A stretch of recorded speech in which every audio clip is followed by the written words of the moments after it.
Hi, I'm Ilene the Lice Queen, and I'm with the Center for Lice Control, and your child has lice, not a big deal, we're gonna get it taken care of. We have our Lice Attack Solution, and we have our combs. Doesn't matter how long or thick their hair is, we're gonna be able to get through it with our Lice Attack Solution and our combs. We're gonna show you how to do this. It's a compliment if you have lice, so feel good that only the sweetest people get lice. We're gonna get this treated and taken care of. Just follow these steps and you'll be fine. It's important that you apply the Lice Attack Solution to dry hair. If the hair is wet, please pause this video and dry the hair completely.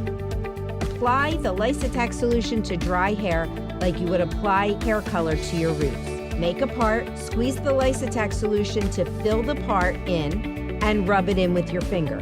Make another part about 1/2 inch away and apply more Lice Attack Solution, and rub the solution in with your finger. You want to connect each part so that there is solution completely saturating the scalp.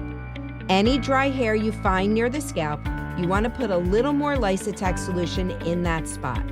You're not treating the length of the hair, you're treating the scalp specifically. Once the Lice Attack Solution is completely applied to the scalp, take a regular comb and comb it through and detangle the hair. That will help spread the solution a little further down the hair shaft. It's okay if the ends of the hair are dry. Lice and nits live close to the scalp. Allow the solution to sit for 5 minutes. First treatments, follow the comb-out instruction with the solution in the hair. And if this is a follow-up treatment, wash out and then do a ponytail head check.